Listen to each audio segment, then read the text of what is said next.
Hey guys, how are you all. मेरा नाम है रमनदीप सिंह। स्वागत है आपका मेरे चैनल एफएलएम के अंदर। एंड गाइस, आज हम अपना नया एक्ट स्टार्ट करने जा रहे हैं, that is consumer protection act 2019। इसको हम शॉर्ट में कोपरा भी बोलते हैं। क्या बोलते हैं? कोपरा। समझ आ गया कोपरा क्या बोल रहे हैं? सीओ फॉर कंज्यूमर, प्रोटेक्शन का पीआर हो गया एंड एक्ट का ए हो गया, कोपरा। इसको हम शॉर्ट में कोपरा भी बोलते हैं, कंज्यूमर प्रोटेक्शन एक्ट 2019। जैसा कि नाम ही इंडिकेट कर रहा है कि ये एक्ट किस चीज के लिए बनाया गया है? कंज्यूमर्स को प्रोटेक्ट करने के लिए बनाया गया है। तो पहले अभी हम समझेंगे कंज्यूमर शब्द का मतलब क्या होता है, लेकिन उसको समझने से पहले मैं एक चीज क्लियर कर देता हूं कि आपको नाम से ही दिख रहा है कि कंज्यूमर प्रोटेक्शन एक्ट 2019, मतलब ये एक्ट 2019 में आया है, तो कोई बहुत पुराना एक्ट नहीं है। लेकिन ऐसा नहीं है कि इंडिया में कंज्यूमर प्रोटेक्शन एक्ट पहले नहीं था। इससे पहले भी इंडिया में एक एक्ट होता था, consumer protection act 1986।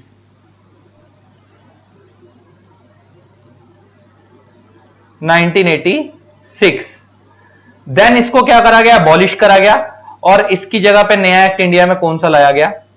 Consumer protection act 2019। तो एक चीज तो समझने वाली ये है यहां पे मेन, कि इंडिया के अंदर ऐसा नहीं है कि कंज्यूमर्स को प्रोटेक्ट करने के लिए पहले कोई लॉ नहीं था। पहले भी लॉ था 1986 के अंदर, लेकिन एक चीज तो क्लियर है कि आपको पता कहीं ना कहीं उसमें कोई कमी रही गई होगी, तभी इसको हटा के नया लॉ लाया गया। वो क्या रही होगी मैं तुम्हें बताता हूं। बहुत सारी चीजें ऐसी थी जो पहले वाले कंज्यूमर प्रोटेक्शन एक्ट में कवर ही नहीं थी, और जिस टाइम वो लॉ बनाया गया होगा उस टाइम पे वो सोची भी नहीं गई होंगी, सोच में भी नहीं आई होंगी, लेकिन वो अब कवर की गई है नए वाले एक्ट के अंदर। जैसे एग्जांपल लेके बात करता हूं ई कॉमर्स इंडस्ट्रीज के बारे में। अच्छा, आज की डेट में what is e commerce? Buying and selling goods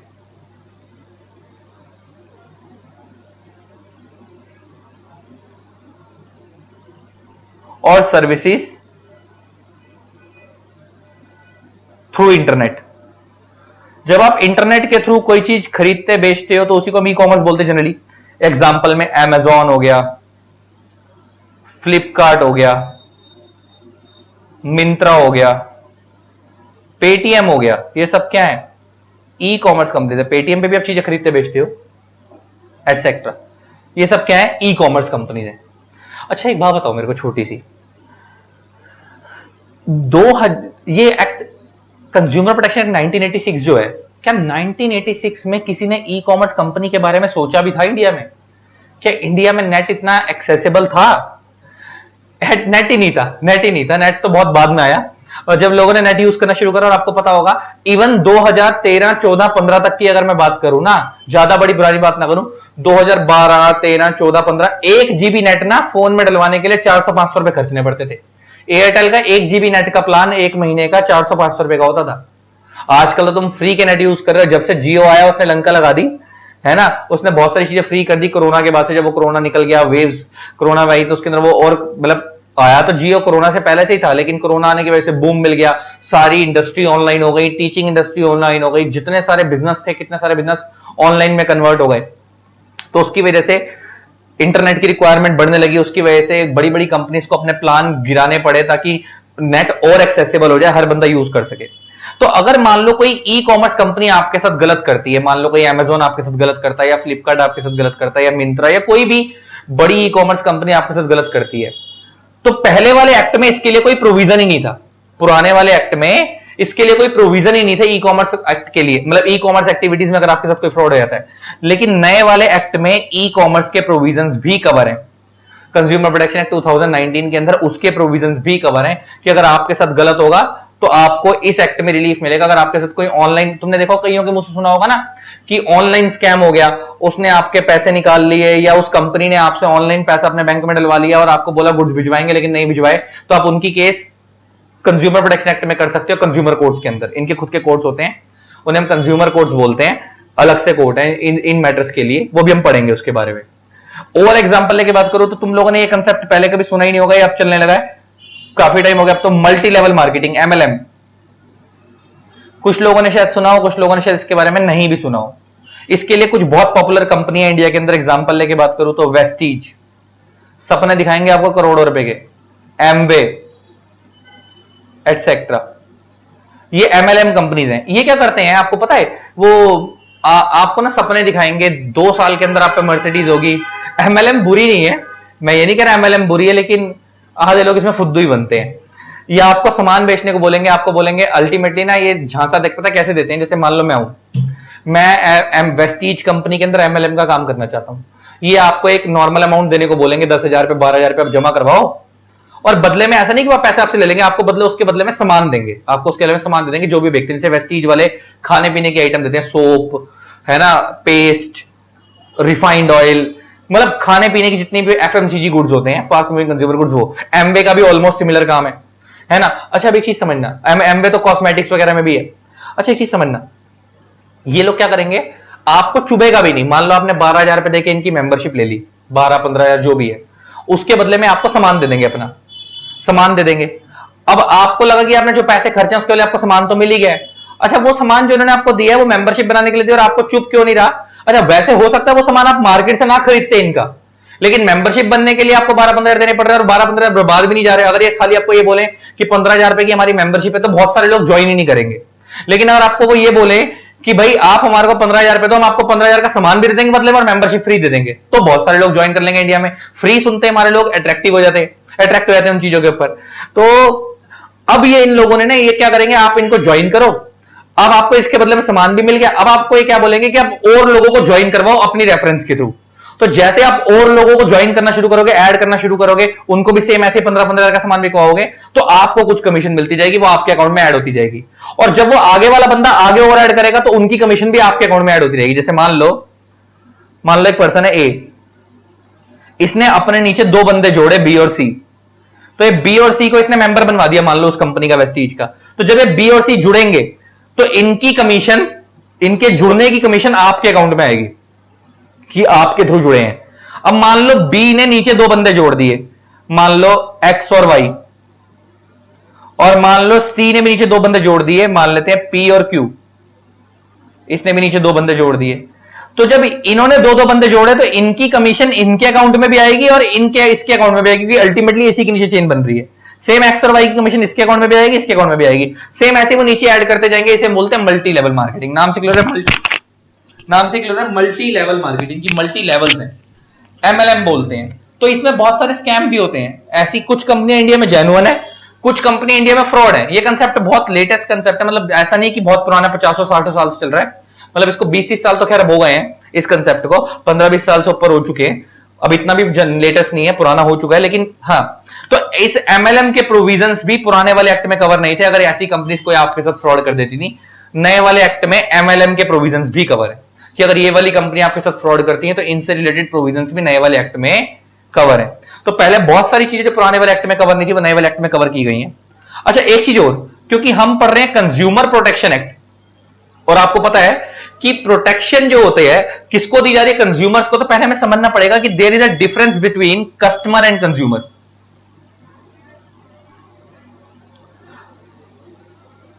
generally ना लोग इन दोनों टर्म्स को सिनोनियम समझते हैं कि दोनों चीजें सेम है, कस्टमर और कंज्यूमर सेम है, मगर there is a difference between customer and consumer. Customer is a person who purchases the goods or avail the services. Customer is a person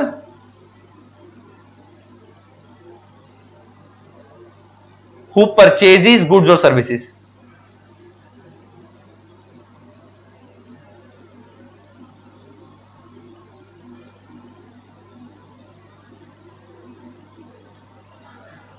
और consumer is a person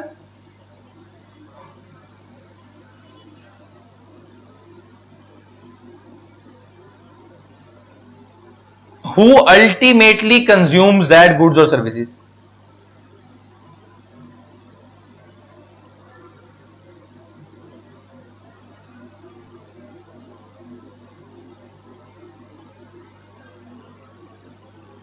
और services. ये तो मेरे को मैं normal भाषा में समझा रहा हूं। अभी वैसे तुम इस एक्ट के अंदर कंज्यूमर की प्रॉपर टेक्निकल डेफिनेशन पढ़ोगे इस एक्ट में कि कंज्यूमर कौन होता है, वो प्रॉपर एक टेक्निकल डेफिनेशन दी हुई है एज पर लीगल लैंग्वेज, वो पढ़वाऊंगा। तो मैं देसी भाषा में समझा रहा हूं होता क्या कंज्यूमर और कस्टमर में फर्क क्या होता है, मैं तुम्हें वो समझा रहा हूं, जरा समझना। मान लो आपके पापा हैं, मान लो आप छोटे बच्चे हो 10-12 साल के, आपने पापा को बोला पापा आज शाम को ऑफिस से आओगे ना तो मेरे लिए खिलौना लेते आना, खिलौना लेते आना। तो पापा कौन है? कस्टमर, उन्होंने वो गुड्स परचेज करे हैं, लेकिन उस खिलौने को क्या पापा यूज करेंगे या बच्चा यूज करेगा? बच्चा यूज करेगा। तो बच्चा कौन है? Consumer, who ultimately consumes that goods और सर्विसेज, और हम इसे कह सकते हैं यूज दैट गुड्स और सर्विसेज। उसको यूज कौन कर रहा है, कंज्यूम कौन कर रहा है, इससे फर्क पड़ता है। मान लो पापा उस शॉप पे, मान लो अपने पापा को बोला पापा आते हुए ना 2 चॉकलेट लेते आना, 2 चॉकलेट लेते आना, एक अपने लिए एक मेरे लिए। तो पापा ने जब उसमें से एक चॉकलेट खुद खा ली और पापा ने ही दोनों चॉकलेट खरीदी थी, तो पापा कस्टमर भी हैं और कंज्यूमर भी हैं, वो दोनों है, क्योंकि खरीदी भी उन्होंने, खाई भी उन्होंने। लेकिन एक चॉकलेट उन्होंने बेटे को भी दी है, तो बेटा एक कस्टमर नहीं है लेकिन कंज्यूमर है, बेटा कस्टमर नहीं है लेकिन कंज्यूमर है। अच्छा सेम, तुम इसको और थोड़ा सा आगे बढ़ जाओ, थोड़ा सा और एग्जांपल लेके बात करते हैं। मान लो आपने किसी एजुकेशनल इंस्टीट्यूशन में, मान लो आपने कोचिंग क्लास में एडमिशन ली, आपने पापा को बोला पापा मेरे को सीए की पढ़ाई करनी है, सीएस की पढ़ाई करनी है, सीएमए की पढ़ाई करनी है, किसी भी प्रोफेशनल कोर्स की पढ़ाई करनी है। तो पापा ने बोला ठीक है बेटा पढ़वा देते तेरे को। पापा, आपने पापा को बोला पापा मेरे को ट्यूशन लगवा दो, मैं खुद नहीं पढ़ पाऊंगा। पापा ने कहा ठीक है ट्यूशन लगवा देते हैं। तो पापा ने आपके बिहाफ पे फीस पे कर दी उन एकेडमी वालों को और आपकी पढ़ाई चालू हो गई। तो पापा कस्टमर है कि फीस पापा ने पे करी है, लेकिन अल्टीमेटली उनकी सर्विसेज को अवेल कौन कर रहा है? वो बच्चा। तो बच्चा कौन हो गया? कंज्यूमर। बच्चा कौन हो गया? कंज्यूमर। तो आई होप आपको कस्टमर और कंज्यूमर में फर्क समझ आया होगा। ज्यादातर इंडिया में क्या होता है, 90% लोग, 80% लोग कस्टमर कंज्यूमर खुद ही होते हैं। जैसे हम किसी की दुकान पे कहा भैया एक कोक की बोतल दे दो, अब मैंने उससे कोक की बोतल ली, कस्टमर भी मैं ही हूं, कंज्यूमर भी मैं ही हूं, कस्टमर भी मैं ही हूं और कंज्यूमर भी मैं ही हूं। तो ये भी क्या है? कंज्यूमर प्रोटेक्शन एक्ट का ही पार्ट है। ये भी क्या है? कंज्यूमर प्रोटेक्शन एक्ट का पार्ट है। तो वो चीज कवर होती है। तो मेनली हम इसमें, इस एक्ट के अंदर हम इसमें प्रोटेक्ट किसको कर रहे हैं? इस एक्ट के अंदर मेनली कस्टमर्स को कर रहे हैं, कंज्यूमर्स को कर रहे हैं, कंज्यूमर को कर रहे हैं। अल्टीमेटली दुख किसको होगा? अच्छा पापा खरीद के लाए हैं चीज, लेकिन उस चीज में कोई भी कमी होगी, पापा बच्चे के लिए लाए थे, तो वो नुकसान किसको होगा? पहले बच्चे को। मान लो पापा कोई खाने पीने की आइटम लेके आया, वो एक्सपायर्ड थी, अब पापा ने तो खरीदी है, पापा कस्टमर है, लेकिन अल्टीमेटली उसको कंज्यूम किसने करा? बच्चे ने। मान लो बच्चे की तबीयत खराब हो गई, तो बच्चा कंज्यूमर है। तो वैसे केस में वो बच्चा खुद भी केस कर सकता है और उसके बिहाफ पे उसके पापा भी कर सकते हैं, लेकिन बच्चा अगर बहुत छोटा होगा तो खुद तो कर नहीं पाएगा, पापा ही करेंगे। तो ऐसे लोगों को हम बोलते हैं कंज्यूमर प्रोटेक्शन एक्ट। तो आई होप आपको कस्टमर और कंज्यूमर में फर्क समझ आया होगा। ऑल्दो इस एक्ट के अंदर कुछ कुछ जगह पे कस्टमर और कंज्यूमर को इंटरचेंजेबली यूज किया जाएगा, मतलब जो कस्टमर है वही कंज्यूमर माना जाएगा, लेकिन फिर भी स्लाइटर सा फर्क क्या होता है कस्टमर और कंज्यूमर में, मैंने तुम्हारे को बता दिया। ये एक्ट क्यों लाया गया ये भी समझ आ गया कि पुराने वाले लॉ में कुछ कमियां थी। ठीक है, पुराने वाले लॉ के अंदर कुछ कमियां थी, कुछ प्रोविजंस ऐसे थे जो पुराने वाले लॉ में कवर नहीं थे और उन प्रोविजंस को नए वाले लॉ में कवर किया गया है। एक चीज और है समझने वाली है कि पुराने वाले लॉ के अंदर क्या था, दिक्कत सबसे बड़ी क्या थी कि पेनल्टीज बहुत कम थी। अगर कुछ गलत करोगे तो पेनल्टीज बहुत कम थी। नए वाले में पेनल्टीज भी बहुत ज्यादा की गई हैं और जो प्रोविजंस पुराने वाले में नहीं थे उनको कवर किया गया। दूसरी चीज एक समझने वाली ये है इस एक्ट के अंदर, ये तो हो गया कि ये लाया क्यों गया। अब आता है कि इस एक्ट का प्रिएम्बल क्या बोलता है। प्रिएम्बल का मतलब होता है समरी ऑफ द एक्ट। इस एक्ट का प्रिएम्बल क्या बोलता है? प्रिएम्बल का मतलब क्या होता है? Summary of the act. इस एक्ट की समरी, समरी मतलब ये एक्ट क्यों बनाया गया, तो वो बोलता है the main objective of this act is to protect the interest of consumers। वो कहता है कि इस एक्ट का मेन ऑब्जेक्टिव क्या है? कंज्यूमर्स के इंटरेस्ट को प्रोटेक्ट करना, मतलब अल्टीमेटली कंज्यूमर्स के भले की बात करना, कंज्यूमर्स के हित में बात करना। अगर कंज्यूमर के साथ कुछ भी गलत हो रहा है तो उसको सेफ्टी प्रोवाइड करना, उसको रिलीफ प्रोवाइड करना, और उसके लिए इस एक्ट में क्या बनाए गए हैं? कंज्यूमर कोड्स बनाए गए हैं। आपको कोई भी दिक्कत है आप कंज्यूमर कोर्ट में जाओ, आप केस करो। ठीक है, एक तो ये बात हो गई। दूसरी चीज समझने वाली ये है, ध्यान समझने वाली चीज ये है, मैं एक कंपैरिजन बता रहा हूं कि कंज्यूमर प्रोटेक्शन एक्ट का क्या ऑब्जेक्टिव था 1986 वाले का, 2019 वाले का। जो कंज्यूमर प्रोटेक्शन एक्ट 1986 था ना,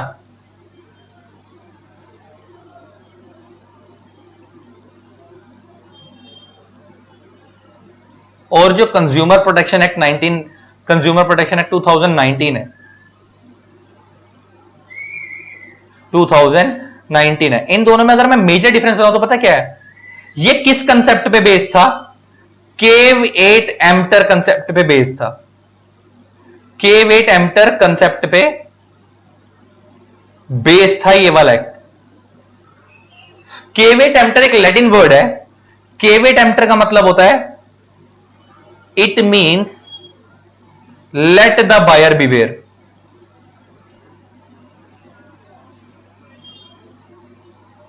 लेट द बायर बिवेयर, कि कंज्यूमर अपने गुड्स बाय करते वक्त खुद सतर्क रहे, हम जिम्मेवार नहीं है। तो कंज्यूमर प्रोटेक्शन एक्ट 1986 किस कंसेप्ट पे बेस्ड था, केवी टेम्पर कंसेप्ट पे बेस्ड था। इसका जिसका मतलब होता था लेट द बायर बिवेयर, कि पुराने वाले जमाने में क्या होता था कि लॉ ये बोलता था कि अगर कंज्यूमर कोई भी गुड्स किसी भी दुकान से खरीद रहा है तो वो खरीदते वक्त खुद ही सतर्क रहे, उसमें चेक कर ले कि कोई कमी है या नहीं है। अगर कल को कोई कमी निकलती है और आप खुद खरीद के लाए हो तो आप जिम्मेवार हो, हम जिम्मेवार नहीं है। पुराने वाला एक्ट ये बोलता था। कौन ये बोलता था, कंज्यूमर प्रोटेक्शन 1986 इस चीज पे फोकस करता था कि कस्टमर खुद ही सतर्क रहे, देख दाख के चीज ले, हम जिम्मेवार नहीं है। हां, अगर किसी ने जान के आपके साथ फ्रॉड करा है तो आपको इस एक्ट में रिलीफ मिलता था, लेकिन आपसे इनोसेंटली खुद से कोई गलती हुई और आपने लापरवाही दिखा के कोई चीज ले ली तो आपको इस एक्ट में रिलीफ नहीं मिलता था। लेकिन नया वाला एक्ट जो है ना, ये केविट एम्प्टर को फोकस नहीं करता, एम्प्टर पे फोकस नहीं करता। इसका फोकस होता है, इस एक्ट का फोकस है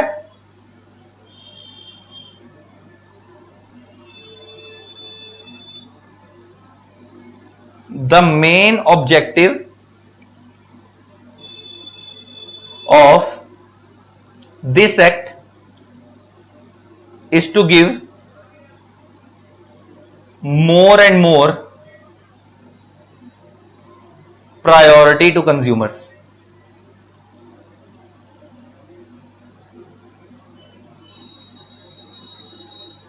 तो इस एक्ट का मेन ऑब्जेक्टिव क्या है, कस्टमर्स को, कंज्यूमर्स को ज्यादा से ज्यादा प्रायोरिटी देना।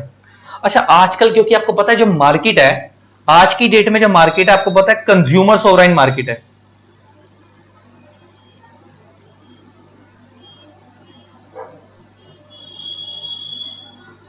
कंज्यूमर सोवरेन मार्केट का मतलब समझते हो, कंज्यूमर सोवरेन का मतलब समझते हो।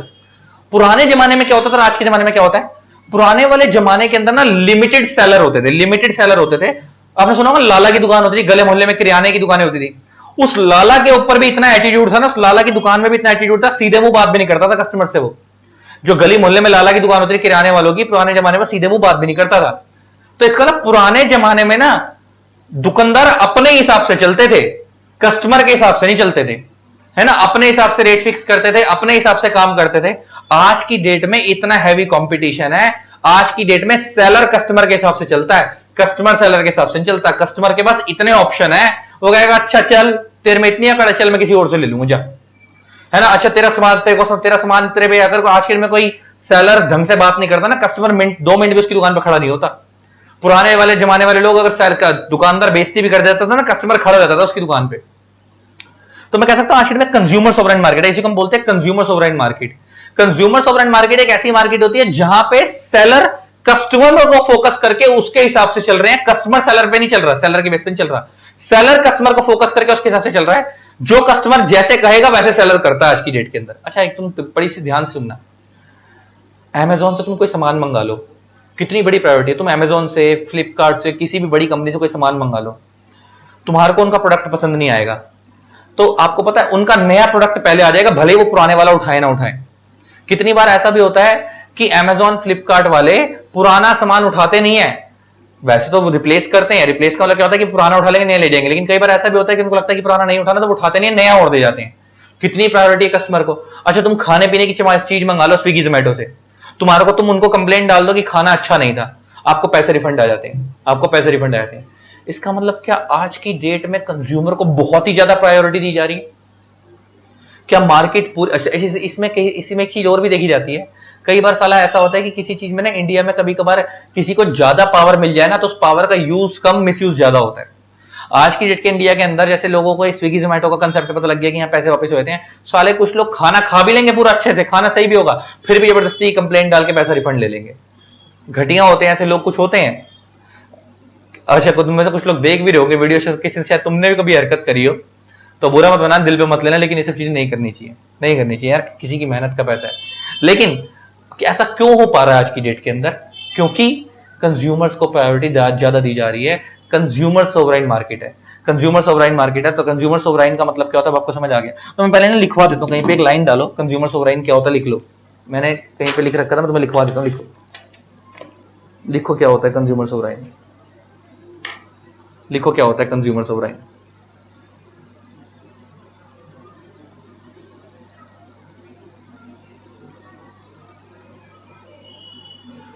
Consumer sovereign is a situation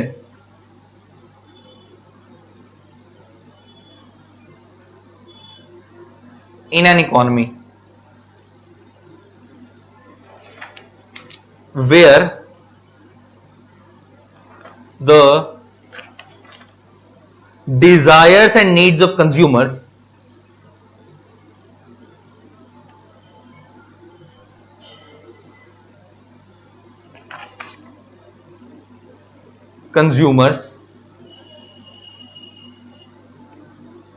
control the output of the producers।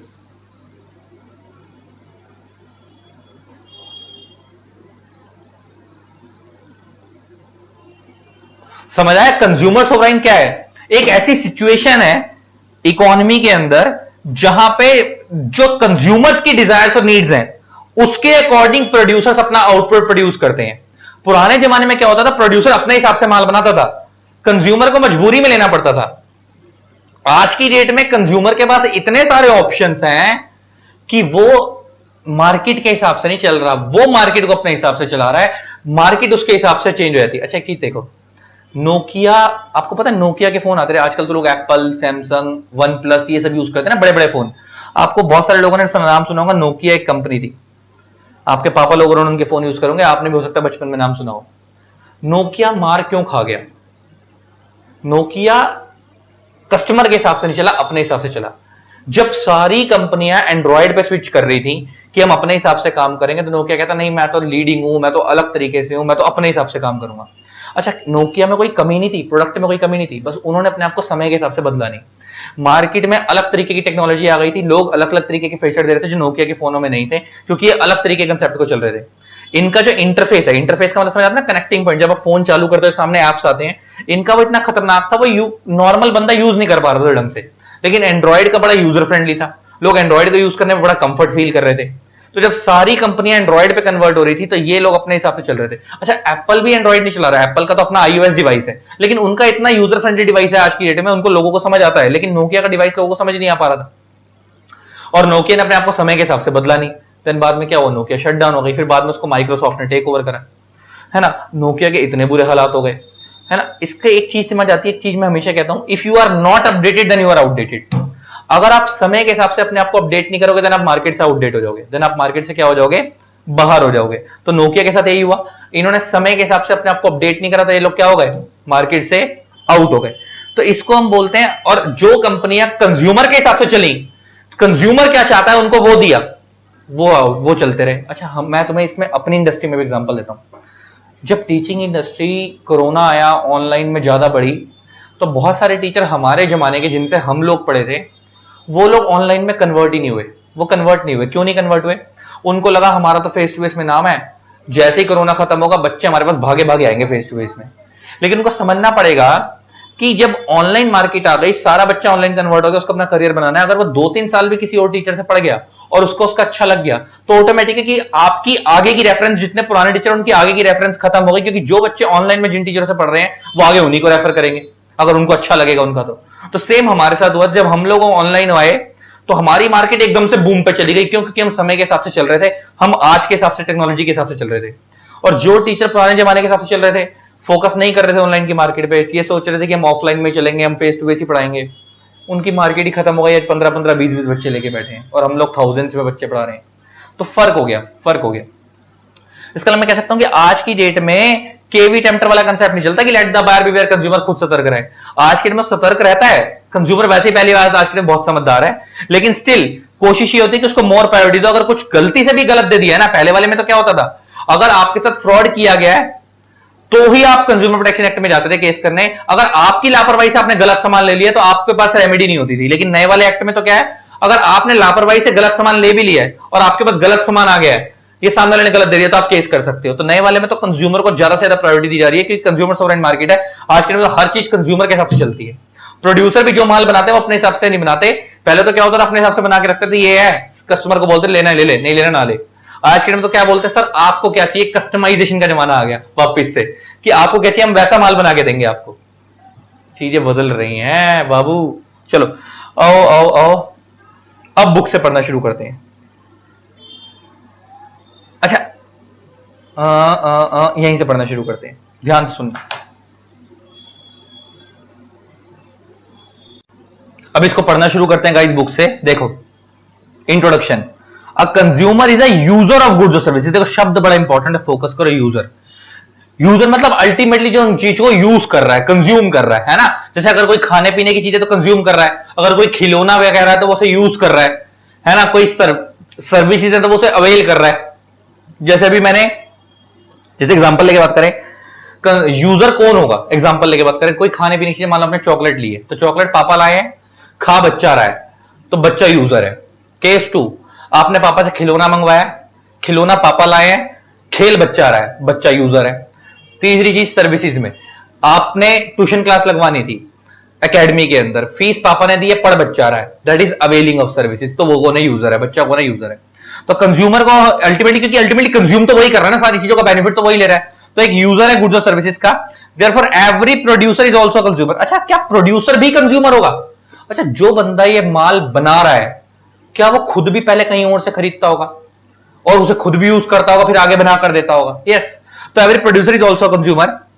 However conflicting interest have categorised them inevitably. Inevitably का मतलब होता है नेसेसरी या अनअवॉइडेबल। अनअवॉइडेबल मींस एक ऐसी चीज जिसको आप अवॉइड नहीं कर सकते, जिसको आप अवॉइड नहीं कर सकते, जिसको नेसेसरी बोल लो। However, conflicting interests have categorized them unavoidable necessary into two different groups. पहला, the industrial revolution brought them in the concept of standardization and mass production, and over the years, the type of goods and the nature of service available grew manifold. अच्छा एक बात बताओ, क्या industries में revolution हुआ है क्या? अच्छा, पहले वाले लोग जितनी आज के डेट में खाने पीने की आइटम आते हैं, एक एक चीज की 100 आइटम आती हैं, क्या पुराने जमाने में इतनी इतनी आइटम आती थी खाने पीने की, यूज करने की? अच्छा, तुम मार्केट में कोई भी चीज लेने चले जाओ, साला उसकी कम से कम 10-15 वैरायटी तो मिल ही जाएगी तुम्हारे को। पहले लिमिटेड होती थी चीजें। अच्छा, जैसे एग्जांपल लेके बात करूं मैं तुम्हारे को ना, जैसे हेयर ऑयल है, हेयर ऑयल पहले लोग कहते हैं कि सिर्फ पैराशूट का कोकोनट ऑयल आता था, आजकल साला कितने तरीके के हेयर ऑयल आते हैं।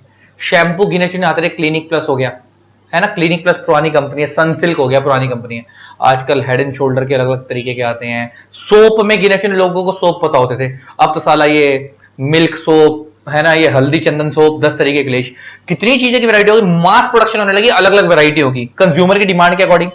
कह रहा था डॉक्ट्रिन, डॉक्ट्रिन का मतलब होता है प्रिंसिपल, सिद्धांत। Doctrine of caveat emptor, caveat emptor का मतलब जिसको हम बोलते हैं let the buyer beware, which comes into existence in the middle ages had been replaced by the principle of consumer sovereignty and consumer is the king। आ गई बात वो जो मैंने तुम्हें समझाई थी। कह रहा पुराने जमाने में जो कंसेप्ट चलता था लेट द बायर बीवेयर, वो अब हट चुका है और उसको रिप्लेस किसने करा है? कंज्यूमर सोवराइनिटी वाले कंसेप्ट ने, कंज्यूमर इज द किंग, कि आज के दिन में कंज्यूमर ही मार्केट का किंग है। यही तुम्हारे को मैंने बात बताई थी कि पुराने जमाने में क्या होता था, पहले वाले जमाने के अंदर कंज्यूमर को हम मार्केट का किंग नहीं मानते थे, प्रोड्यूसर जो बनाता था हम उसके अकॉर्डिंग बेचते थे और बोलते थे लेट द बायर बीवेयर, तुम अपने हिसाब से देख लो भाई, चेक कर लो, अपने एंड से सतर्क रहो, हम जिम्मेवार नहीं है। लेकिन आज के दिन में तो क्या होता है, साला अमेजोन वाले घर से उठाकर ले जाते हैं, मिनट से पहले चीज फ्लिपकार्ट वाले, है ना। उन्हें इसीलिए आजकल लोग ऑनलाइन पे ज्यादा भरोसा क्यों करने लगे हैं। स्टार्टिंग में जब ऑनलाइन आया था लोग डरते थे कि पता नहीं ऑनलाइन में क्या होगा, लेकिन आजकल लोग ऑनलाइन पे ज्यादा भरोसा करते हैं। उन्हें पता है गली मोहल्ले वाले दुकानदार से क्लेश होगा, लड़ाइयां होंगी, वो पता नहीं चीज देगा नहीं देगा। लेकिन ऑनलाइन वाले कंज्यूमर, ऑनलाइन वाले में क्या है फायदा, कि ऑनलाइन वाले का सबसे बड़ा फायदा यह है कि आप उस दुकानदार से क्या कर लो, चीज ले लो, अगर आपको नहीं समझ आ रही है वापस कर दो, रिप्लेस कर दो, वारंटी मिलती है, 8-10 दिन का रिप्लेसमेंट टाइम पीरियड भी मिलता है। कहता है इसका कंज्यूमर सोवरेनिटी होता क्या है? कंज्यूमर सोवरेनिटी का मतलब मैंने तुम्हारे को बताया था कि एक ऐसी सिचुएशन होती है जहां पे इकोनॉमी के अंदर गुड्स कंज्यूमर के हिसाब से प्रोड्यूस किए जा रहे हैं, है ना, ये पढ़ा था ना हमने। एक ऐसी सिचुएशन है economy where the desires and needs of consumer control the output of the producers. जो कंज्यूमर की डिजायर्स होंगे, डिमांड होंगे, उसके अकॉर्डिंग प्रोड्यूसर्स का आउटपुट कंट्रोल होगा कि वो उन्हें कितना बनाना है कितना नहीं बनाना। पहले तो प्रोड्यूसर्स बनाकर रखते थे, अपने हिसाब से बेचते रहते थे, उन्हें पता है जो हम बेचेंगे कंज्यूमर लेगा। लेकिन आजकल ऐसा नहीं होता, डिमांड एनालाइज की जाती है। आजकल तो डेटा सेल होता है, आजकल तो सब कुछ होता है, आजकल तो सारा ऑनलाइन का जमाना है। आजकल तो तुम मार्केटिंग भी सारी डिजिटल मार्केटिंग होती है, नॉर्मल वाली मार्केटिंग थोड़ी होती है। पुराने जमाने की तरह पैम्पलेट बट रहे हैं, है ना, फ्लायर बट रहे हैं, पुराने जमाने की तरह गली मोहल्ले में न्यूज़पेपर में ऐड डल रही है, वैसा थोड़ी होता है। आजकल डिजिटल मार्केटिंग होती है, फेसबुक पे, इंस्टाग्राम पे, है ना, अलग अलग सोशल मीडिया प्लेटफॉर्म पे, यूट्यूब पे ऐड होती है। चीजें बदल गई समय के हिसाब से, गूगल एड चलती हैं। But with the tremendous increase in the world population, the growing markets were unable to meet the rising demand, which created a gap between the general demand and supply level in the market. कह रहा है, और समय के हिसाब से तो आजकल इतने बुरे हालात हो गए हैं कि कंज्यूमर की डिमांड हर चीज को लेकर बहुत ज्यादा है और सप्लाई इतनी नहीं हो पा रही है क्योंकि सप्लायर उतने अच्छे नहीं है मार्केट के अंदर, और डिमांड सप्लाई में बहुत बड़ा गैप होता जा रहा है। और आपको इस पता होगा, इसी वजह से इंडिया में इंपोर्ट भी बढ़ रहे हैं। आपको पता होगा इंडिया में कंज्यूमर आजकल, आपको पता है, वर्चुअल जमाना है। बहुत सारी चीजें ऐसे लोग आजकल ऑनलाइन देख लेते हैं जो उन्हें पता है इंडिया में नहीं मिल रही हैं, बाहर के देशों में मिल रही हैं। तो अब इंडिया वालों को बनाने में टाइम लगेगा, तो आजकल लोग बाहर से इंपोर्ट करते हैं। तो फिर धीरे धीरे लोगों को पता लगता है अच्छा ये चीज मार्केट से ज्यादा इंपोर्ट हो रही है। फिर इंडियन लोग क्या करते हैं, जो इंडियन सप्लायर्स हैं वो बाहर से माल मंगवाकर फिर इंडिया में बेचना शुरू करते हैं। खुद की प्रोडक्शन नहीं करते इंडिया में, बाहर से इंपोर्ट करते हैं चाइना वगैरह से, फिर इंडिया में बेचते हैं।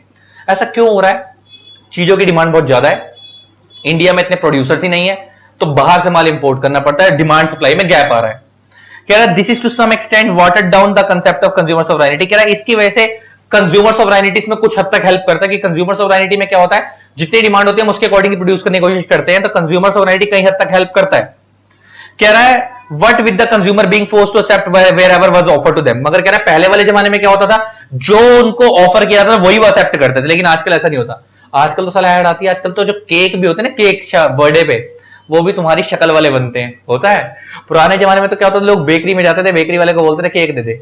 आजकल तो साला क्या होता है, तुम्हें केक भी चाहिए ना, तो आप बेकरी पे जाओ तो तुम्हारी शक्ल वाला केक, कस्टमाइज केक आता है ना, मेरी शक्ल लगा दो, है ना, मैं बाइक पे बैठो मेरी फोटो लगा दो, वो वाला केक बना दो। आजकल तो चीजें बदल गई। On the other hand, the expanding markets necessitated the introduction of various intermediaries between the producer and the ultimate consumer। कह रहा क्योंकि मार्केट बढ़ती चली गई, कह रहा कंज्यूमर्स भी बढ़ गए, प्रोड्यूसर्स भी बढ़ गए, तो उस वजह से बीच में बहुत सारे मीडियोकर भी आ गए जो बीच में आपकी डीलिंग करवाते हैं, ब्रोकर्स जिनको बोलते हैं। कह रहा है एडवर्टाइजिंग दो ostensibly directed informing potential consumers about availability and usage of product began to be resorted at as a medium of exaggerating the usage of one's product or disappearing other products so as to have an edge over the competitors।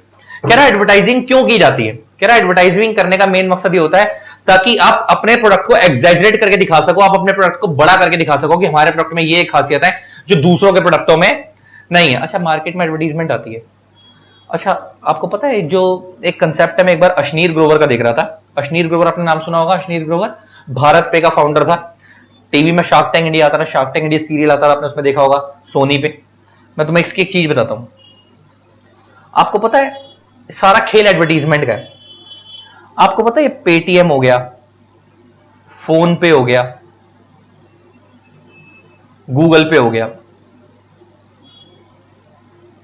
कहता आपको पता है आप इन तीनों को use करके क्या करते हो, दुकानों पे जाते हो, स्कैन करते हो, बारकोड स्कैन करते हो और पेमेंट कर देते हो, यही होता है ना। आपको पता है पेटीएम के बारकोड पे अगर फोन पे से पेमेंट करना चाहो तो कर सकते हो, पेटीएम के बारकोड पे अगर आप गूगल पे से पेमेंट करना चाहो कर सकते हो, सेम गूगल पे के बारकोड पे अगर आप फोन पे से पेमेंट करना चाहो कर सकते हो, पेटीएम से करना चाहो कर सकते हो। मतलब एक दूसरे के बारकोड पे एक दूसरे की पेमेंट कर सकते हो। ये स्टार्टिंग से ही इनके अंदर फीचर था, लेकिन ये लोग दूसरी कंपनी की ऐड नहीं करना चाहते थे, इसलिए इस चीज को दिखाते नहीं थे ये लोग। और भारत पे ने इनकी कमी पकड़ ली और भारत पे ने क्या बोला कि हमारा एक सिंगल बारकोड है,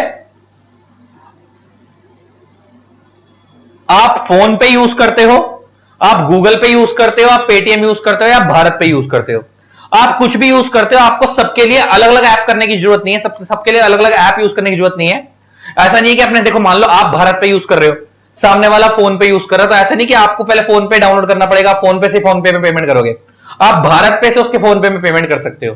तो भारत पे ने क्या करा, सिंगल बार वाला सिस्टम बनाया कि एक ही बार से, सिंगल बार कोड से आप किसी भी मोड में पेमेंट कर सकते हो, पेमेंट रिसीव कर सकते हो, है ना, ऐसा सिस्टम इन्होंने बना दिया।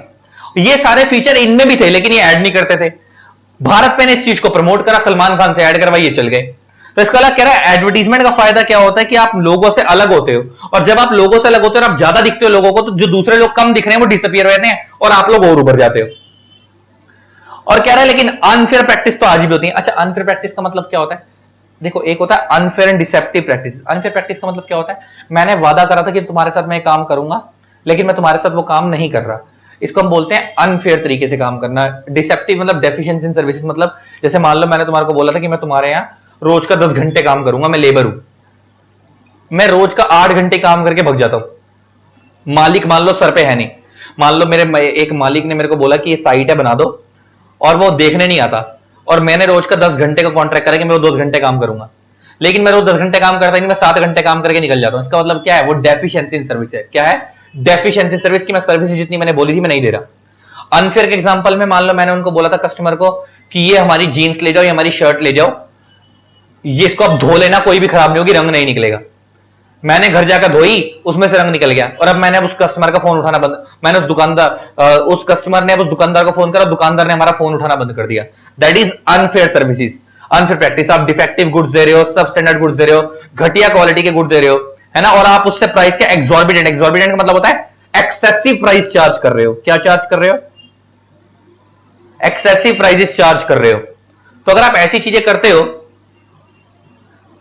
तो कह रहा है इसके लिए आपको कंज्यूमर प्रोटेक्शन एक्ट में आप उनके अगेंस्ट केस कर सकते हो, आप केस कर सकते हो। इसका मतलब कोई अगर आपको डेफिशिएंसी इन सर्विस देता है, या कोई आपको अनफेयर ट्रेड प्रैक्टिस करता है आपके साथ, या आपको कोई गलत सामान देता है, या सब स्टैंडर्ड सामान देता है, कोई गलत क्वालिटी का देता है, तो ऐसा कोई भी अगर आपके साथ कुछ गलत करता है तो आप उनके अगेंस्ट कंज्यूमर प्रोटेक्शन एक्ट में केस कर सकते हो।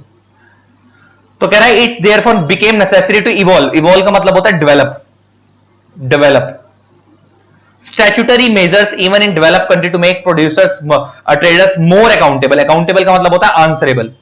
कह रहा है इस एक्ट को लाया क्यों गया? कह रहा है इस एक्ट को लाया क्यों गया? क्योंकि लोग अनफेयर ट्रेड प्रैक्टिस करते हैं, डेफिशिएंसी इन सर्विस होती है, गलत क्वालिटी का माल देते हैं, तो ऐसे लोगों के अगेंस्ट एक्शन होना चाहिए ना। तो वो एक्शन लेने के लिए कोई लॉ होना चाहिए, तो उन्होंने इसके लिए इंडिया में स्पेशल लॉ बनाया। कौन सा? Consumer protection act. इससे पहले इंडिया में कौन सा था? Consumer protection 1986। अच्छा, एक चीज और बताऊं, क्या कंज्यूमर प्रोटेक्शन एक्ट 1986 से पहले भी कंज्यूमर की सुनी जाती होगी? सुनी तो तब भी जाती होगी, मगर अगर कंज्यूमर प्रोटेक्शन एक्ट इंडिया में जब नहीं था तो तब क्या होता था? तब वो केस नॉर्मल कॉन्ट्रैक्ट एक्ट के अकॉर्डिंग सिविल कोर्ट में जाते थे। समझ आ रही है बात मैं क्या कह रहा हूं? देखो, अल्टीमेटली कंज्यूमर प्रोटेक्शन एक्ट में कंज्यूमर केस करेगा किसके ऊपर? सेलर के ऊपर, जिसने गलत सामान दिया है। तो आपका और सेलर के बीच में कॉन्ट्रैक्ट हुआ है, तो कॉन्ट्रैक्ट एक्ट तो लगेगा ही। तो पुराने वाले जमाने में जब कंज्यूमर प्रोटेक्शन एक्ट नहीं हुआ करता था 1986 से पहले भी, तो उस टाइम पे case as per contract act, as per sale of goods act normal district court में जाते थे। कहां जाते थे? नॉर्मल डिस्ट्रिक्ट कोर्ट में जाया करते थे। लेकिन आपको पता हमारे इंडिया में पहले ही कोर्ट्स के ऊपर बर्डन बहुत है, तारीख पे तारीख, तारीख पे तारीख पड़ती रहती है। इंडिया में कोर्ट्स के ऊपर इतना हैवी बर्डन है कि वो बेचारों को फुर्सत ही नहीं है, और एक एक केस 5-5, 10-10 साल चलता है। अब कंज्यूमर को जिसके प्रोडक्ट में कमी है वो साला 10 साल तक वेट थोड़ी करेगा, है ना। तो इस चक्कर में कंज्यूमर प्रोटेक्शन एक्ट बनाया गया, और कंज्यूमर प्रोटेक्शन एक्ट बनाने का सबसे बड़ा मकसद यही था कि कंज्यूमर्स के जो मैटर है वो सेपरेट कर दिए जाए। क्योंकि कोर्ट में तो मर्डर के, डकैती के, रेप के, हर तरीके के केस जाते हैं ना। तो प्रॉपर्टी के डिस्प्यूट के, रेंट एग्रीमेंट के केस के, तो डिवोर्स के कोर्ट्स में तो हर तरीके के केस जाते हैं। तो उन सब मैटर्स को सेपरेट कर दिया जाए, और कंज्यूमर्स से जो खरीद बेचने के माल है, जो कमर्शियल कॉन्ट्रैक्ट्स हैं, उनके मैटर्स को सेपरेट कर दिया जाए। तो इसलिए इंडिया में कंज्यूमर प्रोटेक्शन एक्ट बनाया गया, और इनके कोर्ट भी सेपरेट बनाया जिनका नाम है कंज्यूमर कोर्ट्स। आगे पढ़ेंगे वो कौन से होते हैं। तो इसलिए इनके कोर्ट भी अलग बनाया ताकि कंज्यूमर्स को फास्टर रेमेडी मिल सके, और उसी के लिए एक्ट भी लाया गया। और इससे पहले इंडिया में कौन सा था? Consumer protection 1986। और देखो बता भी रहे, इसमें मेन मेन बात है। कह रहा है इससे पहले इंडिया में क्या था? कंज्यूमर प्रोटेक्शन एक्ट 1986 था, और जिसको हटाकर कौन सा लाया गया? और कह रहा है वो बहुत अच्छे टाइम तक चला, कंज्यूमर प्रोटेक्शन एक्ट 2019 चला। और कह रहा है इस एक्ट के अंदर हमारे इंडिया में 3 tyre quasi judicial consumer dispute redressal, redressal का मतलब होता है रिलीफ। अच्छा, क्वासी जुडिशियल का मतलब क्या होता है जरा समझना। शब्द यहां पे यूज हो रहा है क्वासी जुडिशियल बॉडीज।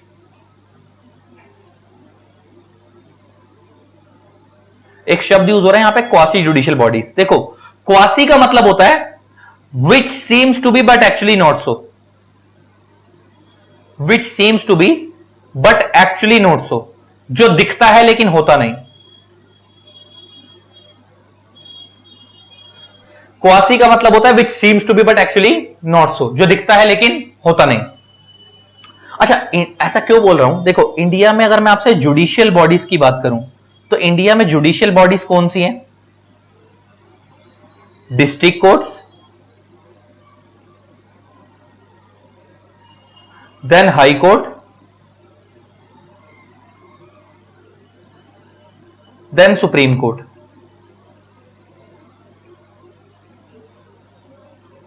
इंडिया में जुडिशियल बॉडीज कौन सी हैं? District courts, then high courts, then supreme court, ये जुडिशियल बॉडीज हैं। जो कंज्यूमर प्रोटेक्शन एक्ट के अंदर इनके अंदर जो कंज्यूमर कोर्ट्स हैं, ये जो कंज्यूमर कोर्ट्स हैं ये जुडिशियल बॉडीज नहीं है, ये क्वासी जुडिशियल बॉडीज हैं। ये कोर्ट जैसी दिख रही हैं लेकिन ये प्योर कोर्ट नहीं है। प्योर कोर्ट क्यों नहीं है? क्योंकि नॉर्मल कोर्ट में हर तरीके के केस जाते हैं, हाई कोर्ट, सुप्रीम कोर्ट वगैरह में मर्डर, डकैती, रेप, हर तरीके के केस जाते हैं। लेकिन क्या यहां पे हर तरीके के केस जाएंगे? खाली कंज्यूमर रिलेटेड केस जाएंगे, खाली कंज्यूमर रिलेटेड केस जाएंगे। अच्छा, क्वासी जुडिशियल बॉडीज में एनसीएलटी भी आता है, जैसे कंपनी लॉ में आप लोगों ने सुना होगा NCLT, national company tribunal. Quasi judicial bodies के अंदर एनजीटी भी आता है, नेशनल ग्रीन ट्रिब्यूनल। अच्छा, एनसीएलटी में क्या हर तरीके के केस जाते हैं? खाली कंपनी रिलेटेड केस जाते हैं, खाली कंपनी रिलेटेड केस जाते हैं। एनजीटी, नेशनल ग्रीन ट्रिब्यूनल में हर तरीके के केस जाते हैं, खाली एनवायरमेंट रिलेटेड केस जाते हैं, खाली एनवायरमेंट रिलेटेड केस जाते हैं। इसका मतलब क्वासी जुडिशियल बॉडीज और जुडिशियल बॉडीज में फर्क क्या है कि जुडिशियल बॉडीज जो होती हैं वो बेसिकली कोर्ट्स हैं जिनमें हर तरीके के केस जाते हैं, और क्वासी जुडिशियल बॉडीज वो हैं जो कोर्ट जैसी दिख रही हैं, कोर्ट की तरह ही जजमेंट देती हैं, कोर्ट की तरह ही न्याय देती है, लेकिन ये कोर्ट नहीं है, लेकिन ये कोर्ट नहीं है। ये कोर्ट की तरह दिख रही है लेकिन कोर्ट नहीं है। समझ आ गई बात? यहां क्योंकि यहां पे हर तरीके के केस नहीं जाते, खाली स्पेसिफिक केस जाते हैं, खाली यहां पे स्पेसिफिक केस जाते हैं। ये भी जजमेंट देंगे, ये भी कोर्ट की तरह ऑर्डर देंगे, लेकिन यहां पे हर तरीके के केस जाएंगे, खाली स्पेसिफिक केस जाएंगे। इसलिए मैंने क्या बोल रहे हैं? Quasi judicial bodies. और कह रहा है क्वासी जुडिशियल बॉडी जैसे आपको पता ना, डिस्ट्रिक्ट कोर्ट डिस्ट्रिक्ट लेवल पे हो गया, हाई कोर्ट स्टेट लेवल पे होता है, सुप्रीम कोर्ट इंडिया लेवल पे होता है। पूरे इंडिया का एक ही सुप्रीम कोर्ट है। हाई कोर्ट हर स्टेट का अलग होता है, डिस्ट्रिक्ट कोर्ट हर स्टेट में कई होते हैं। तो कह रहा है सेम ऐसे कंज्यूमर कोर्ट भी 3 लेवल पे हैं, डिस्ट्रिक्ट लेवल पे, स्टेट लेवल पे और नेशनल लेवल पे, और इनको हम पॉपुलरली क्या बोलते हैं? कंज्यूमर कोर्ट्स बोलते हैं। अभी इनके बारे में बहुत डिटेल में आगे पढ़ेंगे। और कह रहा है इनका काम क्या है? Simple, speedy and affordable redress. Redress का मतलब होता है रिलीफ प्रोवाइड करना, कि सिंपल तरीके से, जल्दी, फास्टेस्ट तरीके से कंज्यूमर्स को रिलीफ प्रोवाइड करना, जिनके साथ भी गलत हुआ उनको रिलीफ प्रोवाइड करना। यही वो बता रहा है कि कंज्यूमर प्रोटेक्शन एक्ट क्या है वगैरह वगैरह, इसमें पहले क्या होता था। अब इसके बारे में सीधा यहां आते हैं। बहुत सारी चीजें ऐसी हैं जिसमें पढ़ने वाली चीजें। अच्छा, इस एक्ट को देखो, फोकस क्या है, यहां से पढ़ना शुरू करो। इस पैराग्राफ को पढ़ो, ये बड़ा इंपॉर्टेंट है, सुनना। अभी बताता हूं इसमें क्या है, रुको पहले। और इनको मैं ना पैराग्राफ्स को डिवाइड कर देता हूं। रुको,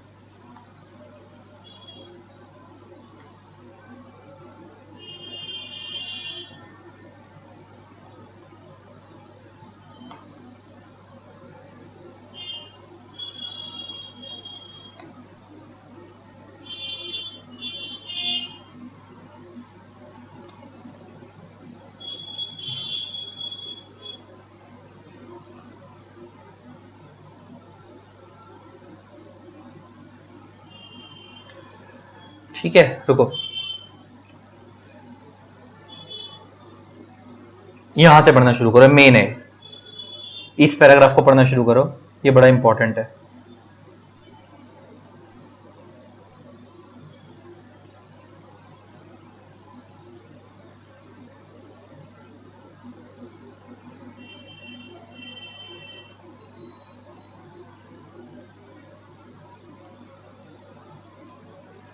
मैं पहले इसको बोल्ड करता जा रहा हूं।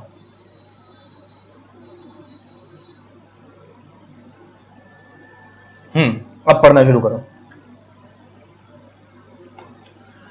कह रहा है कंज्यूमर मार्केट्स। अभी तक ना हमने चैप्टर स्टार्ट नहीं करा, अभी तक हम इस चैप्टर का बैकग्राउंड पढ़ रहे हैं कि पहले वाला क्या था, नया वाला क्यों लाया गया, किस वजह से लाया गया। कह रहा है consumer markets for goods and services have undergone drastic transformation since the enactment. Enactment मतलब जब से वो पैदा हुआ, of the consumer protection act 1986। कह रहा है इंडिया में जब से कंज्यूमर प्रोटेक्शन 1986 आया था, तब से इंडिया की कंज्यूमर मार्केट में बहुत चेंज आया समय के हिसाब से। कह रहा है the modern market place contains plethora. Plethora का मतलब होता है एक्सेसिव, एक्सट्रीमली एक्सेस, बहुत ज्यादा क्वांटिटी में। कह रहा है कि पुराने जमाने में तो ना लिमिटेड गुड्स होते थे, लिमिटेड सर्विस होती थी, हर चीज की एक वैरायटी होती थी। आज के अंदर हर चीज की कई वैरायटी है ना। The emergence of global supply chain, rise in international trade and rapid development of e commerce have led to new delivery system for goods and services and have provided new option opportunity for consumers. कह रहा है पहले वाले जमाने में e commerce नहीं होता था, तो न्यू डिलीवरी सिस्टम हो गया, अब घर में बैठे बैठे सामान आता है। अच्छा, अब तो आजकल लोग इतने आलसी हो गए, साला सब्जी भी घर पे ग्रोफर से मंगाते हैं। अब वो ब्लिंकिट हो चुका है, ग्रोफर चेंज हो गया, ब्लिंकिट हो चुका है, इंस्टामार्ट से मंगाते हैं, स्विगी से, है ना, बिग बास्केट से मंगवाते हैं, चीजें बदल गई हैं। Equally, this has rendered the consumer vulnerable. Vulnerable means weak to new forms of unfair trade practice. तो कह रहा है इसकी वजह से कंज्यूमर के साथ अब न्यू फॉर्म, नए तरीके से फ्रॉड होने लगा है। पहले लोगों के साथ दुकान पे जाके फ्रॉड होता था, आजकल लोगों के साथ घर में बैठे बैठे फ्रॉड हो जाता है। अच्छा, कितनी कंपनियां ऐसी हैं, देखो ये तो अमेजॉन फ्लिपकार्ट तो बड़ी बड़ी कंपनी है, तो इधर आपकी सुनवाई हो जाती है। कितनी ऑनलाइन कंपनियां ऐसी भी हैं, साला आपने वेबसाइट से सामान बुक करा, आपके घर पे माल ही नहीं आया, उसके बाद वेबसाइट ही नहीं दिखी, पैसे लेके भग गए। तो कह रहा है ऐसे लोगों को रिलीफ प्रोवाइड करने के लिए ये एक्ट लाया गया, मगर वो भी बड़ा मुश्किल से रिलीफ मिलता है, साला पता नहीं लगता वेबसाइट किसने बनाई थी, कौन था, रिलीफ मिल नहीं पाता। लेकिन स्टिल उन मेजर्स को कवर करने के लिए ये एक्ट बनाया गया। अब उसके लिए पहले इंडिया में टेक्नोलॉजी बहुत बड़े लेवल पे इंप्रूव होनी चाहिए। कह रहा है मिसलीडिंग एडवर्टीजमेंट को रोकने के लिए। अच्छा, मिसलीडिंग एडवर्टीजमेंट का एग्जांपल बताता हूं। अच्छा, मिसलीडिंग एडवर्टीजमेंट क्या होती है, बहुत सारे ना, आपने देखा होगा क्रिकेटर्स हो गए, बॉलीवुड सेलिब्रिटीज हो गए, प्रोडक्ट्स की एड करते हैं।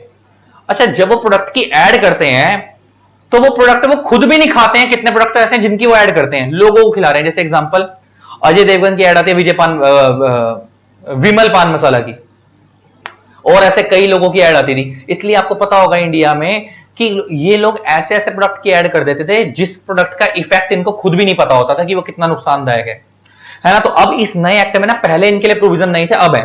अच्छा, कितने लोग ऐसे हैं जो इनको देख के इन्फ्लुएंस होते होंगे, सामान खरीद लेते होंगे। और आपको पता होगा इंडिया में वैसे भी ये टोबैको प्रोडक्ट्स और क्या कहते हैं अल्कोहलिक प्रोडक्ट्स को डायरेक्ट ऐड करना तो मुश्किल है, तो वो उसको अलग तरीके से ऐड करते हैं। आपको पता होगा ब्लू लेबल वाले जो ऐड दिखाते हैं, ब्लू लेबल वाले दारू की ऐड थोड़ी दिखाते हैं, ब्लू लेबल का नाम यूज करते हैं, लेकिन वो ऐड किसी और चीज की दिखाते हैं। तो इसका वो अलग तरीके से ऐड दिखाते हैं। लेकिन अगर वो कहता है कि आपकी किसी भी एडवर्टीजमेंट ऐसी है जिस प्रोडक्ट को आपने कभी खुद भी यूज करके देखा, जैसे आप कभी खुद भी यूज नहीं करोगे और आप लोगों को बोलते हो कि आप यूज करो, जैसे फेयर एंड लवली के ऊपर केस हो गया था। फेयर एंड लवली के ऊपर केस हुआ था और आपको पता होगा फेयर एंड लवली ने अपना नाम चेंज कर दिया था। मेरे को नाम नहीं पता फेयर एंड लवली का क्या है, पहले फेयर एंड लवली बोलते थे ना उसको, अब उसको कुछ और बोलते हैं। फेयर एंड लवली का नाम क्या हो चुका है, फेयर एंड लवली पे केस हुआ था, रुको एक मिनट मैं तुम्हें बताता हूं। फेयर एंड लवली एक फेस क्रीम आती थी ना, ग्लो एंड लवली नाम चेंज होगा था उसका, फेयर एंड लवली का चेंज हो गया glow and lovely. Fair and lovely क्यों, क्योंकि ना ये ना टीवी में इस तरीके से ऐड दिखाते थे कि गोरी गोरी लड़कियों को लेके आते थे, जिसमें दिखाते थे कि भाई देखो ये हमारी क्रीम लगाकर गोरी हुई है। और बाद में एक मुहिम चली जिसमें बोला गया कि भाई हर तरीके का रंग अच्छा है, भले वो गोरा या काला, और रंग से फर्क नहीं पड़ता है ना, ये तो कुदरत का दी हुई चीज है। तो जो लोग एडवर्टीजमेंट करते थे, क्योंकि लोग इनको देखा थे कि क्रीम खरीद लेते थे। मेरे पापा एक डायलॉग मारा करते थे कि अगर क्रीम लगाने से अगर कोई इंसान गोरा होता ना तो काली भैंस को क्रीम लगाकर दिखाओ, अगर ये गोरी हो जाएगी तो मैं नाम बदल लूंगा। तो मेरे पापा मेरे को बचपन में बोलते थे, कभी जैसे हम लोग भी बचपन में ना टीवी देख के क्रीम मंगा लेते थे पापा को, पापा फेयर एंड लवली ले आना। बहुत छोटी छोटी दौरान में मैं 3-4-5-6 साल का हूंगा, तो पापा कहते साले होना कुछ नहीं है, तू लगा ले, तू गोरा नहीं होएगा। खैर मैं इतना काला हूं भी नहीं वैसे, लेकिन मैं वैसे कह रहा हूं तो कि तू गोरा नहीं होएगा। कह रहे अगर गोरा क्रीमों से होते तो साले भैंस को लगा के दिखाई गोरी हो जाएगी। तो अल्टीमेटली वो ये कह रहा है कि इसे बोलते हैं मिसलीडिंग एडवर्टीजमेंट। आप झूठे वादे कर रहे हो कि आप ये होगा वो होगा, है ना, आप गोरे हो जाओगे, है, या कोई खाने पीने की आइटम है आपकी बॉडी बन जाएगी, ये वो, लेकिन नहीं बन रही है ना, एक्चुअल में वो चीज नुकसान दे रही है, या आपने बोला कि ये चीज हेल्थ को कोई नुकसान नहीं देती लेकिन नुकसान दे रही है। तो अगर ऐसे एडवर्टीजमेंट में जो लोग एडवर्टीजमेंट कर रहे हैं वो भी फंसेंगे। पहले तो खाली क्या होता था, जिन कंपनियों के प्रोडक्ट होते थे सिर्फ वो कंपनियां फंसती थी, लेकिन नए वाले एक्ट में ये प्रोविजन भी कवर कर दिए कि जो लोग उन प्रोडक्ट को प्रमोट कर रहे हैं, ऐड कर रहे हैं, और उनको देखा देखी लोग खरीद रहे हैं, क्योंकि लोग क्रिकेटर्स को, एक्टर्स को देख के प्रोडक्ट खरीद लेते हैं, तो जो लोग इनकी ऐड कर रहे हैं वो लोग भी फंसेंगे, उनके ऊपर भी केस होगा। टेली मार्केटिंग हो गई, लोग कॉलिंग पे कॉलिंग करके आपको प्रोडक्ट बेचते हैं। मल्टी लेवल मार्केटिंग, अभी तुम्हारे को एमएलएम बताया था मैंने, अभी एमएलएम का एग्जांपल थे ना, एमवे, वेस्टीज, वो लेवल बना के करते हैं। इन सबको इस एक्ट के अंदर कवर करा गया, ई कॉमर्स मेजर्स को, ये सारी चीजों को इस नए वाले एक्ट में कवर करा, इन सारे फ्रॉड्स को जो पहले कवर नहीं होते थे। तो कह रहे हैं इन सबको देखने के लिए, ध्यान रखते हुए इस बैकग्राउंड को, एक इंडिया में नया एक्ट लाया गया जिसका नाम क्या है, कंज्यूमर प्रोटेक्शन एक्ट 2019। और आपको पता है कोई भी एक्ट बनने से पहले बिल होता है, फिर उसको लोकसभा राज्यसभा से पास कराया जाता है, देन प्रेसिडेंट के साइन मिलते हैं, तब वो एक्ट बनता है। तो कह रहा है पहले कंज्यूमर प्रोटेक्शन बिल बनाया गया 2019 में, जिसको लोकसभा ने पास करा 30 जुलाई 2019 को, राज्यसभा ने पास करा 6 अगस्त 2019 को रिस्पेक्टिवली। एंड प्रेसिडेंट ने कंसेंट दी कब, मतलब उसके ऊपर साइन कब करे प्रेसिडेंट, 9 अगस्त को। उसके बाद वो क्या बन गया, एक्ट बन गया, और उसके बाद कंज्यूमर प्रोटेक्शन 1986 को रिप्लेस कर दिया गया। अब आता है इस एक्ट का प्रीएम्बल। प्रीएम्बल क्या है, इस एक्ट का मेन प्रीएम्बल क्या है, to protect the interest of consumers, और उस इंटरेस्ट को, कंज्यूमर्स को प्रोटेक्ट करने के लिए कंज्यूमर कोर्ट्स बनाए गए ताकि टाइमली और इफेक्टिव तरीके से केस को निपटाया जा सके। इसके बाद एक ओम प्रकाश वर्सेस रिलायंस जनरल का केस है 2017 में। इसमें क्या कहा गया कि कंज्यूमर्स को फोकस करना चाहिए, और कंज्यूमर्स को फोकस करते वक्त लिबरल कंस्ट्रक्शन करनी चाहिए। देखो, कंस्ट्रक्शन का मतलब होता है इंटरप्रिटेशन, तो मैं कह सकता हूं कि लिबरल इंटरप्रिटेशन, लिबरल इंटरप्रिटेशन इस जजमेंट में कहा गया। इसको मैं समझाता हूं क्या है, इस जजमेंट में क्या कहा गया मैं तुमको समझाता हूं। देखो दो तरीके की इंटरप्रिटेशन होती है, एक होती है स्ट्रिक्ट इंटरप्रिटेशन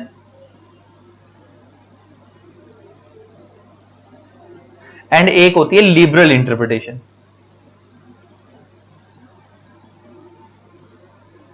एक होती है स्ट्रिक्ट इंटरप्रिटेशन एंड एक होती है लिबरल। स्ट्रिक्ट का मतलब होता है जो लिखा है वही मानो, अपना दिमाग मत चलाओ। लिबरल इंटरप्रिटेशन वहां निकाली जाती है जहां पे किसी के भले की बात होती है। अच्छा जैसे एग्जांपल लेके बात करते हैं, मान लो एग्जांपल लेके बात करते हैं कि प्रोविडेंट फंड एक्ट में आपने पीएफ एक्ट पढ़ा, प्रोविडेंट फंड के बारे में सुना होगा। प्रोविडेंट फंड में यह लिखा होता है कि 12% एम्प्लॉयर अपने पास से कंट्रीब्यूट करेगा और 12% एम्प्लॉय की सैलरी से हर महीने पैसा काटा जाएगा और वो अल्टीमेटली एम्प्लॉय के बेनिफिट के लिए जमा कराया जाएगा। लेकिन अगर एम्प्लॉयर ये कहता है कि मैं 12 की जगह 15 देना चाहता हूं तो दे सकता है, क्योंकि वहां पे वो भले की बात कर रहा है ना। देखो एम्प्लॉयर को हर महीने 12% एम्प्लॉय के लिए अपनी जेब से देना है, लेकिन एम्प्लॉयर कह रहा है नहीं मैं तो 12 नहीं दूंगा, मैं 15 दूंगा।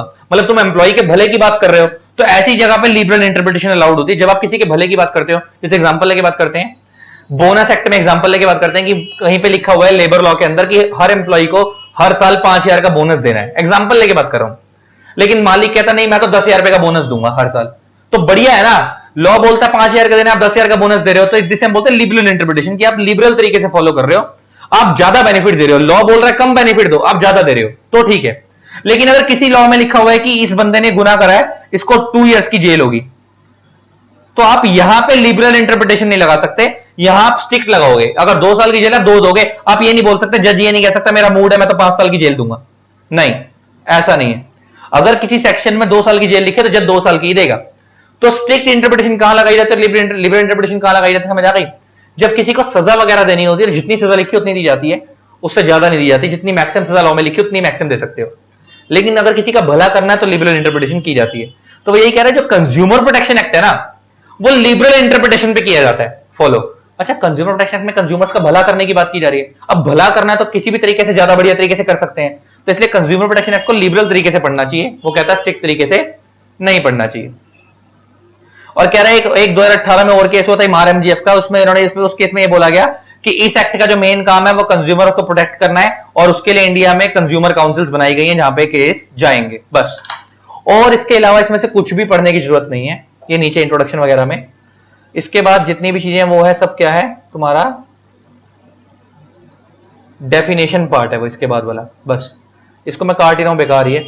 डेफिनेशन पार्ट से अगली क्लास से करेंगे, ठीक है। आज मैंने एक इंट्रोडक्टरी क्लास रखी तुम्हारी, इसमें मैंने तुम्हारे को चैप्टर का इंट्रोडक्शन दे दिया, क्यों लाया गया, किस लिए लाया गया, इस एक्ट का ऑब्जेक्टिव क्या था वगैरह वगैरह। अगली क्लास से डेफिनेशन से स्टार्ट करेंगे इस चैप्टर को, ठीक है। चलो आई होप आपको अच्छा लगा होगा। इसी तरीके से वीडियोस को प्यार देते रहें। Keep keep supporting. Thanks a lot, bye bye.